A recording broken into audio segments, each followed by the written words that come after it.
나팔 불 때 나의 이름, 나팔 불 때 나의 이름, 나팔 불 때 나의 이름 부를 때에 잔치 참여하겠네. 우리 하나님의 은혜와 평강이 여러분 모두에게 함께 하시기를 주의 이름으로 축복합니다. 어떤 목사님이 있었습니다. 그리고 총알 택시 기사도 있었습니다. 같은 날 목사님과 총알 택시 기사가 하늘나라에 갔대요. 하늘나라에 계신 하나님께서 이렇게 말씀하셨습니다. 목사, 너는 지옥으로 가거라. 총알 택시 기사, 너는 천국으로 가라. 그러자 목사님께서 하나님께 따지며 물었습니다. 아니 하나님, 왜 저는 지옥으로 가야 합니까? 저는 하나님께서 비록 값을 지불하고 사신 교회를 최선을 다해 섬겼습니다. 힘껏 기도했습니다. 열정으로 복음의 말씀을 전했습니다. 온 힘을 다해 설교했습니다. 성례전을 행하며 사명을 감당했습니다. 그런 내가 왜 지옥입니까? 그러자 하나님께서 목사님께 이렇게 말씀하셨대요. 목사, 내가 설교할 때 사람들은 졸고 있었고 총알 택시 기사가 차를 몰 때에는 사람들이 기도했기 때문이다.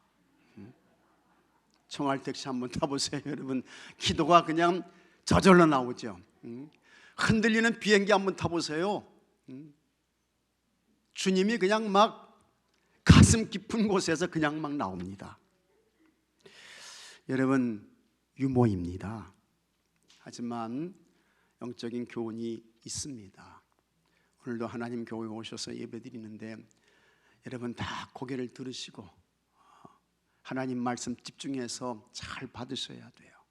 그래서 여러분들에게 오늘도 은혜가 있고 또 감동 있게 되기를 축복합니다. 한국에서 최고의 지성으로 살다가 예수님을 만나고 영성의 삶을 사셨던 이어령 교수님 잘 아시죠? 지난 2월 26일에 88세로 별세하셨습니다. 이분이 그의 책 신한국인에서 새로운 시대의 한국인과 옛날 전통적인 한국인이 어떻게 다른지를 비교해서 정리했습니다. 옛날 한국 사람은 참 기다리는데 익숙했다는 것입니다. 기다리는데.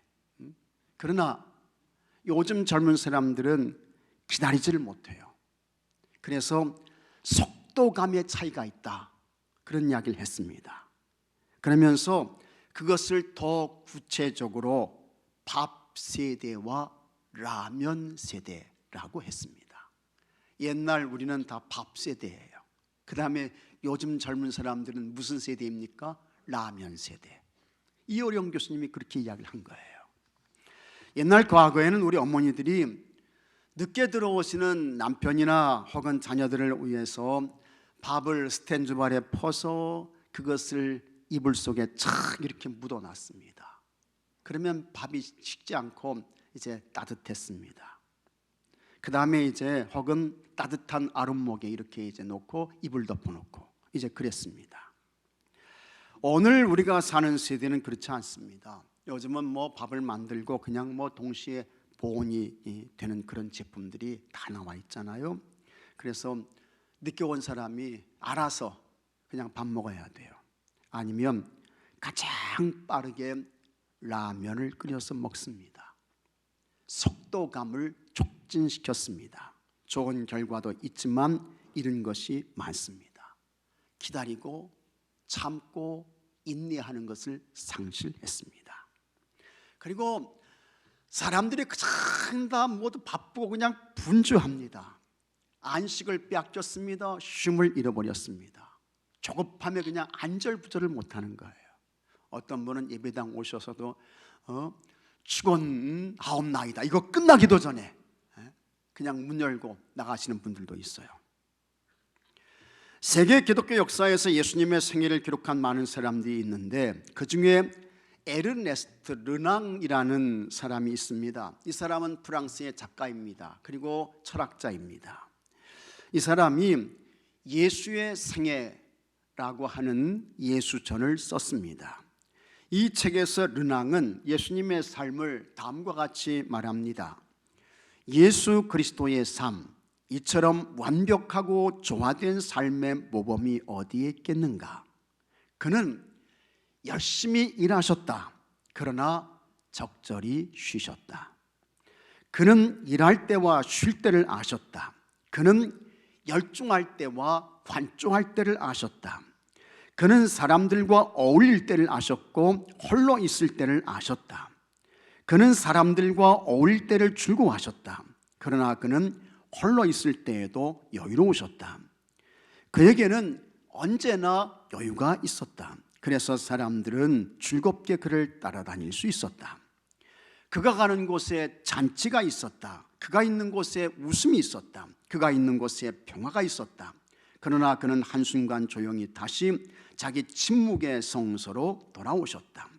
그는 자주 하늘을 응시하셨다. 그리고 그는 자주 들판을 내다보셨다. 그의 눈길은 숲과 산에 머물고 있었다. 겟세마네 동산 가는 길, 포도원 밭길, 기드론 시냇가, 이 길은 언제나 정겨운 예수의 산책로요 오솔길이었다. 그는 확고하셨으나 부드러우셨다. 그는 천천히 단호하게 십자가를 향해 걸어가셨다. 그리고 마침내 내 사명을 이루었다고 고백할 수 있었다. 그의 삶은 충만한 생명 그 자체였다. 예수님의 삶에는 어떻게 해요? 여유가 있었다는 것입니다. 예수님께는 쉼이 있었습니다. 예수님께 안식이 있었습니다. 우리 예수님께는 웃음도 있었습니다. 평화가 있었습니다. 그리고 그분의 삶에는 침묵도 있었습니다. 이와 같은 예수님께서 자신이 내가 하나님이 보내신 메시아 그리스도다, 이걸 가르치셨어요. 그리고 하나님 나라 천국의 복음을 전파하셨습니다. 모든 병과 모든 약한 것을 고치셨습니다.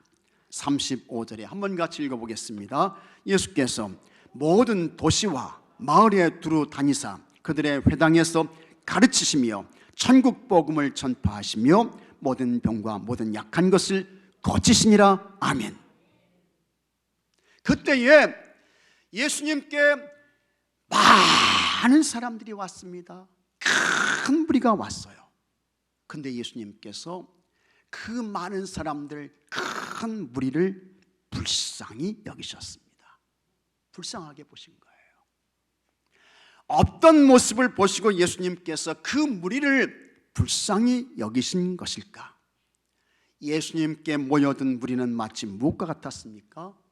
그들은 목자 없는 양이었습니다. 36절에 무리를 보시고 불쌍히 여기시니 이는 그들이 같이 하겠습니다. 목자 없는 양과 같이, 이렇게 말씀하고 있어요. 목자 없는 양과 같이 고생하며 기진함이라. 여기서 중요한 것은 예수님께서 그 무리를 불쌍히 여기셨다, 이 말씀이에요. 불쌍히 여기다는 헬라어로 스플랑크니조마이라고 합니다. 스플랑크니조마이. 이것의 뜻은 큰 아픔입니다. 엄청난 고통입니다. 어느 정도의 고통과 아픔이냐? 창자가 끊어지는 것 같은 고통과 아픔의 표현입니다. 사람들이 아주 큰 고통과 아픔을 표현할 때 이제 그렇게 말하잖아요. 뼈를 깎는 아픔이라고 이야기를 하잖아요. 뼈를 깎아내는 것이 정말 굉장히 아픈 것 같습니다. 아니, 게 아니라 정말 이 무릎 수술을 받으신 우리 권사님께서 하시는 말씀이 너무 아프다는 거예요. 뼈를 잘라내고 깎아내는 그 아픔이 너무 크다는 것입니다. 또 창자를 통해서 괴로움과 아픔을 표현할 때는 어떻게 해요? 창자가 끊어지는 것 같다, 그런 이야기를 하잖아요. 그만큼 고통스럽고 아프다는 것입니다. 그런데 예수님께서 교육사역을 하시고 선교사역을 하시고 치유사역을 하실 때에 예수님을 찾아온 무리들을 뼈를 닦아내고 창자가 끊어지는 것 같은 고통과 아픔으로 그들을 바라보셨습니다. 왜 예수님께서 예수님을 찾아온 무리들을 그렇게 불쌍히 여기신 것일까? 그 모습이 마치 무엇과 같습니까? 목자 없는 양이었기 때문입니다. 이스라엘 사람들은 조상 때부터 그들은 유목민이었습니다. 그들에게 재산은 땅이 아니었습니다. 집도 아니었습니다. 짐승이 많으면 그 사람이 부자예요. 우리나라는 오래전부터 농경사회였습니다. 그래서 누가 부자입니까? 땅 많으면 그 사람이 부자야. 그래서 우리가 부자를 말할 때에 천석군, 만석군 그렇게 불렀습니다. 천석군이면 어느 정도의 농사를 하는 사람일까요? 쌀 14만 4천 킬로그램을 생산해내는 것입니다. 이 사람이 천석군이에요. 이 정도의 쌀을 생산하기 위해서는 논 8만 평 정도를 가지고 있어야 돼요. 엄청나게 큰 것입니다. 그 다음에 만석군은요, 이 천석군의 10배야. 그러니까 이 논을 얼마나 가지고 있어야 합니까? 80만 평 이거 가지고 있는 사람이 만석군이에요. 1930년대에 천석군은 우리나라에서 750명 정도가 있었습니다. 그리고 만석군은 단 40명 뿐이었습니다. 이 40명은 상위 0.1%에 해당하는 숫자였습니다. 그러나 이스라엘에서는 천석군, 만석군이 부자가 아닙니다. 기르는 양이 많으면 부자예요. 기르는 염소가 많으면 부자입니다. 기르는 소나 낙타가 많으면 그 사람이 부자였습니다. 왜 그렇습니까? 그들은 유목민이었기 때문에 그런 것입니다. 그런데 왜 예수님께서 예수님을 찾아온 무리를 목자 없는 양과 같이 보시고 그들을 불쌍히 여기셨을까? 목자 없는 양으로 보셨는데 너무 불쌍한 거예요. 그러면 목자 없는 양, 이 양이 어떤 존재냐? 성경을 보게 되면 이 양은 매우 약합니다. 가장 약한 동물이 양이에요. 양은 제 몸을 보호할 수 있는 무기가 하나도 없습니다. 독수리처럼 날카로운 발톱을 가지고 있는 것도 아니고 사자와 같이 그냥 강력한 이빨이 있는 것도 아니고요. 황소처럼 그냥 들이받는 강한 뿔을 가지고 있는 것도 아닙니다. 말처럼 그냥 뒷발질을 할 수 있는 그런 발도 이 양에게는 없어요. 그 다음에 고슴도치 아시죠 여러분? 고슴도치. 포식자가 오게 되면 이 고슴도치가 가시를 돋게 해가지고 자기 몸을 보호하잖아요. 그런데 이 양은 그런 것들이 하나도 없는 것입니다. 양은 동물 중에서 시력이 가장 안 좋은 동물입니다. 얼마나 양이 시력이 안 좋냐면요, 1m 앞도 안 보여. 1m 앞도 잘 볼 수가 없어요. 그러니까 그냥 갑자기 대적들이 그냥 막 오게 되면 이건 피할 시간이 없는 거예요. 꼼짝없이 당할 수밖에 없습니다. 그 다음에 이 양은요, 겁이, 겁 아시죠? 이 겁이 겁나게 많아요. 겁이 겁나게 많은 게 양이야.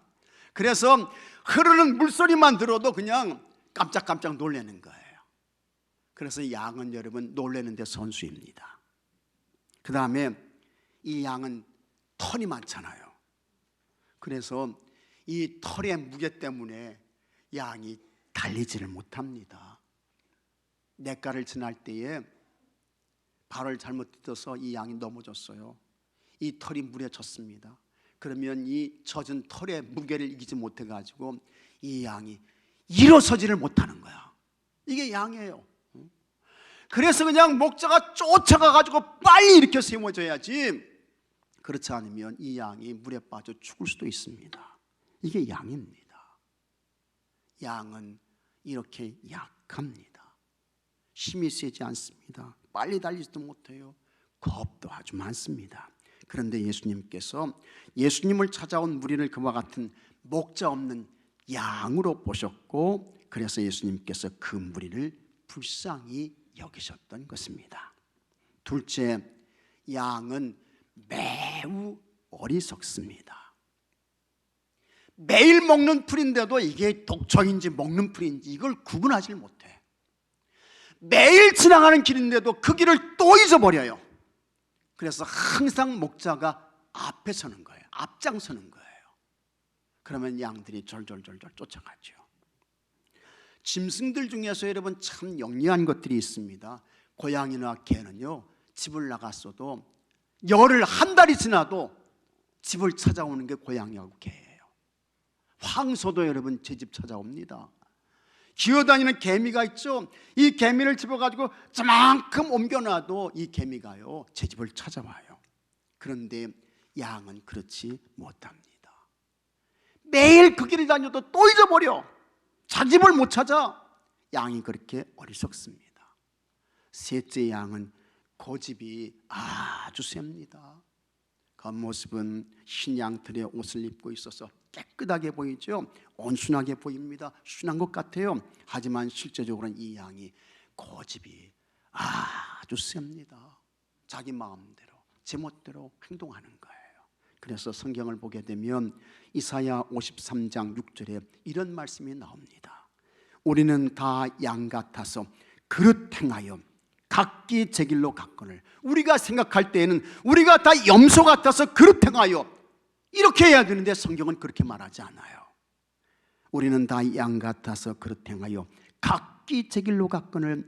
여호와께서는 우리 모두의 죄악을 그에게 담당시키셨도다. 순한 양이면 그릇 행하면 안 되잖아요. 착한 양이면 제 길이 아니면 가지 말아야죠. 그러나 양이 그렇지 않다는 것입니다. 자기 고집을 가지고 자기 가고 싶은 대로 가고 그릇된 길로 가고 편한 길로 가고 좋은 데로 가고 이게 양인 것입니다. 그런데 이와 같은 양의 모습을 한 이들이 누구냐? 예수님을 찾아온 무리들이었습니다. 예수님께서 그 무리들을 대단히 불쌍히 여기셨습니다. 그 무리를 보시고 뼈를 깎아내고 창자가 끊어지는 것 같은 큰 고통과 아픔을 느끼시며 그들을 바라보신 거예요. 왜 그랬을까? 왜 그렇게 하셨을까요? 여러분, 이 무리에게는 구원이 없기 때문입니다.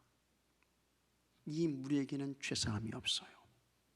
이 무리에게는 영생이 없습니다. 하나님 나라 천국이 없습니다.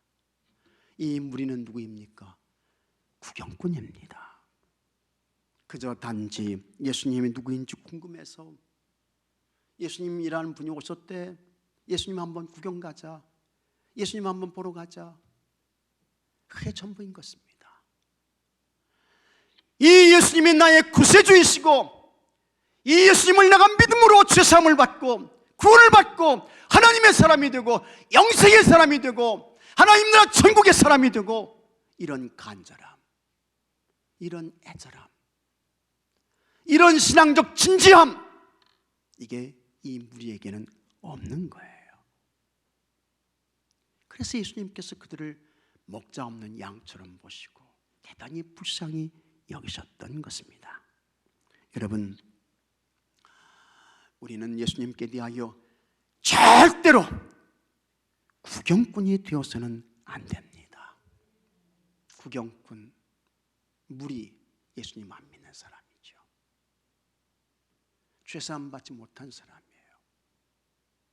하나님 나라 천국이 없는 사람입니다. 영생의 사람이 아닌 것입니다. 사도 바울은 이런 사람을 십자가의 원수라고 했습니다. 빌립보서 3장 18절에 내가 여러 번 너에게 말하였거니와 이제도 눈물을 흘리며 말하노니 여러 사람들이 그리스도의 십자가의 원수로 행하느니라. 빌립보 교회는 사도 바울이 칭찬한 교회입니다. 바울이 제2차 전도 여행을 하면서 아시아 지역에서 유럽 지역으로 가서 복음 전해서 세워진 최초의 교회가 빌립보 교회인 것입니다.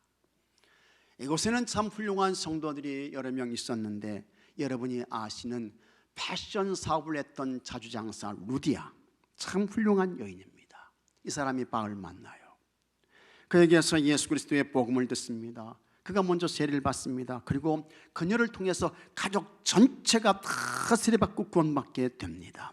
사도행전 16장 15절에 그와 그 집이 다 세례를 받고 우리에게 청하여 이르되 만일 나를 주 믿는 자로 알거든 내 집에 들어와 유하라 하고 강권하여 머물게 하니라. 그래서 루디아의 집에서부터 이 빌립보 교회가 시작된 것입니다.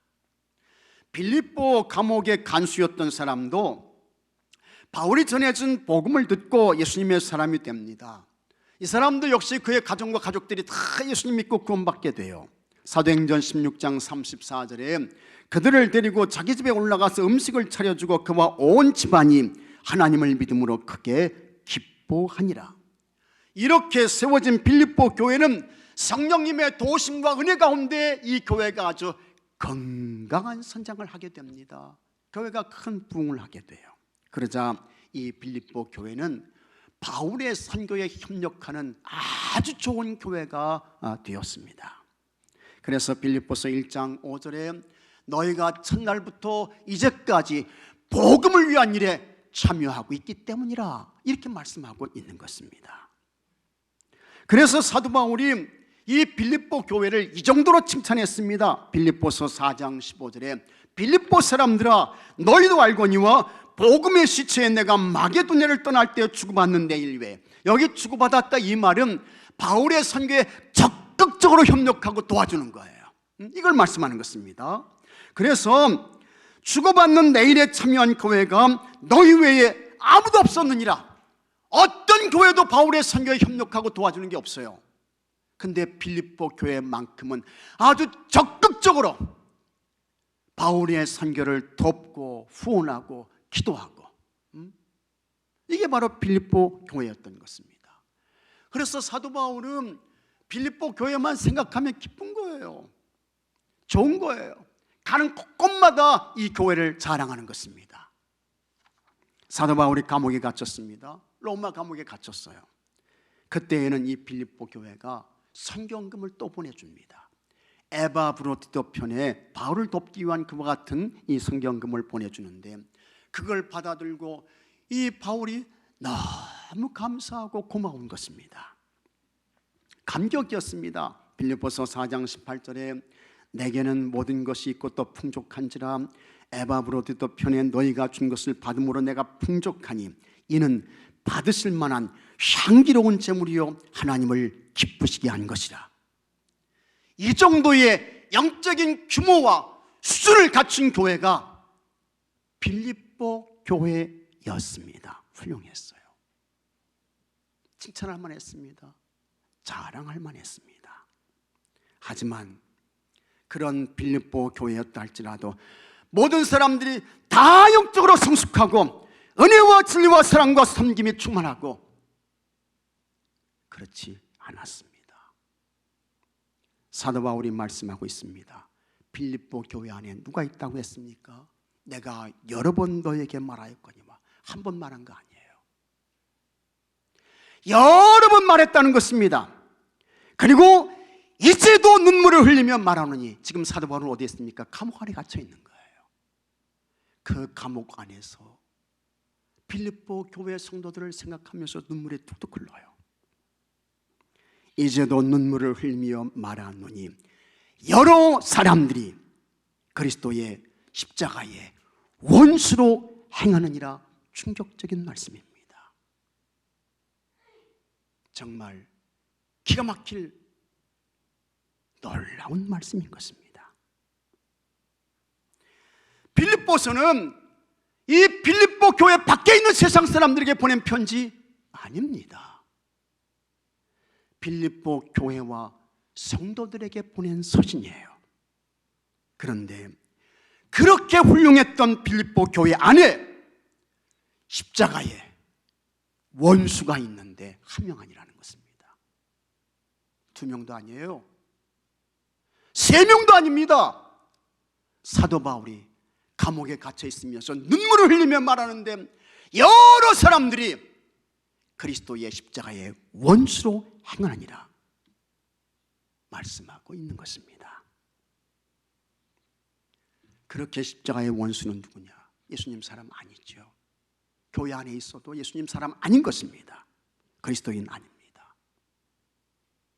하나님 나라 천국의 사람도 아니고 영생의 사람도 아닌 것입니다. 그들은 그저 무리일 뿐입니다. 그 무리들이 예수님 시대에는 어떻게 했습니까? 저 바라바를 놔주고 예수를 십자가에 못 박으시오, 그 소리를 외쳤던 사람들인 것입니다. 그래서 예수님께서 그들을 스플랑크니조마이, 창자가 끊어지는 것 같은 고통과 아픔의 마음으로 그들을 바라보았던 것입니다. 여러분들은 이 교회 안에서 진짜 예수님의 사람들이 되시기를 주의 이름으로 축복합니다. 정말 예수의 사람들 되십시오. 예수의 사람, 예수의 사람. 예수님이 주인 된 삶을 사십시오. 예수님이 주인 된 삶, 예수님이 왕 된 삶을 사시기를 주의 이름으로 축복합니다. 이게 진짜 예수님의 사람이에요. 예수님의 사람. 우리가 그렇게 살지 못하면 예수님께서 창자가 끊어지는 것 같은 고통과 아픔으로 우리를 보시는 것입니다. 그래서 여러분, 예수님께 창자가 끊어지고 뼈를 깎아내는 것 같은 고통과 아픔 드리지 마시고, 우리가 예수님 그렇게 해드려서 야 되겠습니까? 복 받을 수 있겠어요? 그러지 마시고 예수님의 기쁨이 되고, 우리 예수님의 행복이 되고, 예수님의 자랑이 되고, 우리 예수님의 즐거움이 되고, 그런 여러분들이 되시기를 축복합니다. 그 다음에 여러분과 가까이 계신 분들 중에 아직도 여전히 무리로 남아있는 사람들이 있습니다. 여전히 무리야. 이대로 가면 죽는 날까지 무리로 살다가 인생을 마칠 것 같습니다. 예수님 안 믿어요. 교회 가자고 해도 안 가. 안 들어. 답답하죠. 속이 터집니다. 길이 보이지 않습니다. 그래도 여러분 절망하지 마십시오. 낙심하지 않기를 바랍니다. 사도 바울이 말씀했습니다. 갈라디아서 6장 9절에 한번 같이 읽어보겠습니다. 우리가 선을 행하되 낙심하지 말지니 포기하지 아니하면 때가 이름에 거두리라. 아멘. 하나님을 기대하며 기도합니다. 하나님의 때를 기다리며 부지런히 심어요. 그러면 하나님께서 정하신 때에 반드시 거두게 하실 것입니다. 어떻게 우리가 하나님의 때를 기대하며 기다려야 할까? 예수님께서 품으셨던 스플랑크니조마이의 마음으로 기도하는 것입니다. 간구하는 것입니다. 부르짖는 거예요.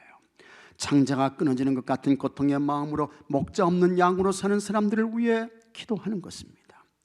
내 몸에 있는 뼈를 깎아내는 것 같은 아픔의 심정으로 목자 없는 양으로 사는 사람들을 위해 간구하는 것입니다. 간절한 기도입니다. 눈물의 기도예요. 탄식의, 통곡의 기도이고 간구인 것입니다. 왜 우리가 이렇게 기도해야 할까?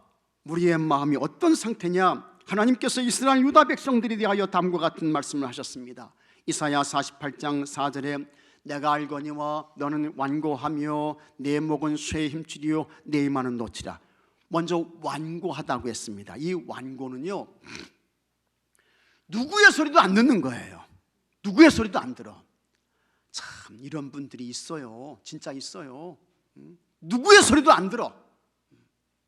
그 다음에 그냥 자기 생각대로 자기 지식대로 가는 거예요. 참 대단한 사람들입니다. 이런 분들이 있어요.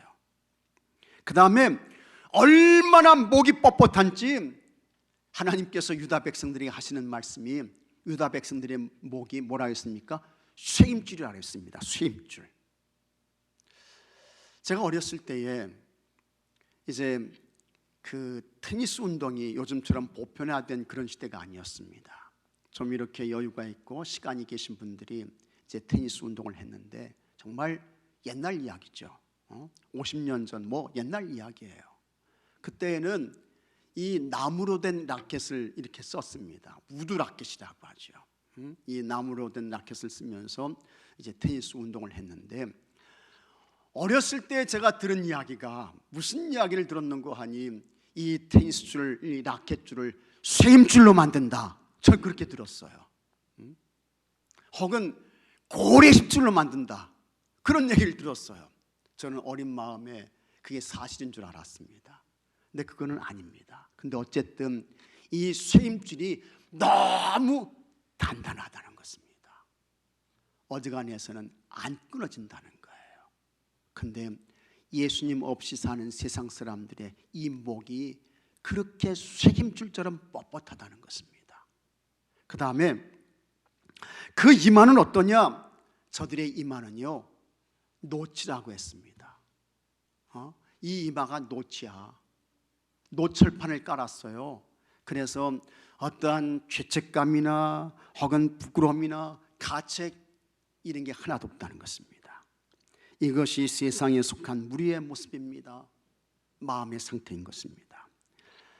정말 이런 사람들이 어떻게 구원받을 수 있을까? 무슨 방법으로 그들이 예수님의 사람이 되고 영생의 사람이 될 수 있을까?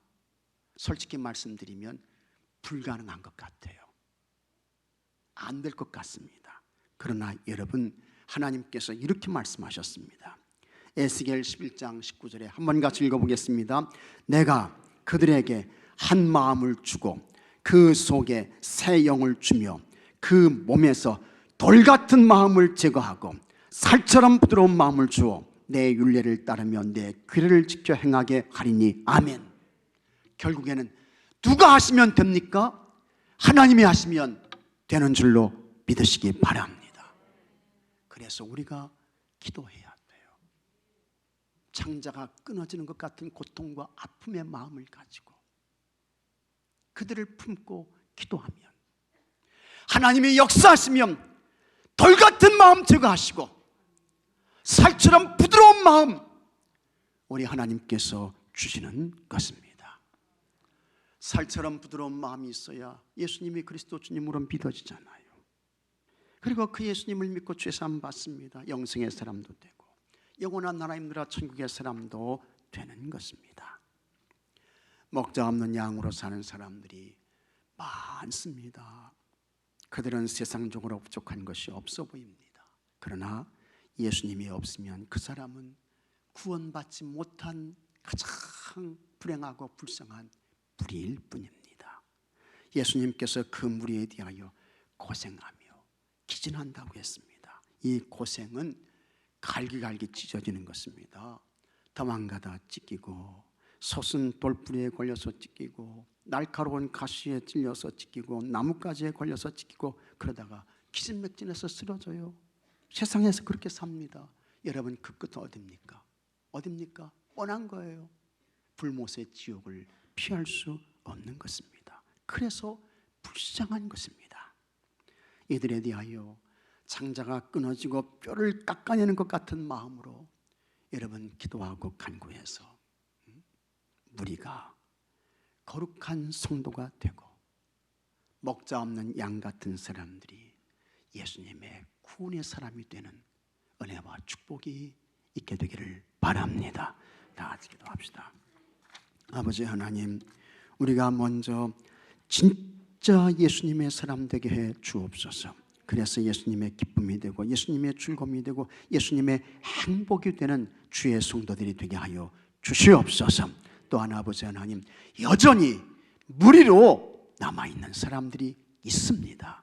예수님께서 저들을 창자가 끊어지는 것 같은 마음으로 바라보셨는데 우리도 저들을 품고 내 뼈를 깎아내고 창자가 끊어지는 것 같은 마음과 심정으로 기도하고 간구해서 그 무리들이 예수의 사람이 되고 구원의 사람이 되고 영생의 사람이 되고 영원한 하나님 나라 천국의 사람이 되고 이와 같은 은혜와 축복이 어서 속히 있게 하여 주시옵소서. 우리 주 예수 그리스도 이름으로 간절히 기도하옵나이다. 아멘.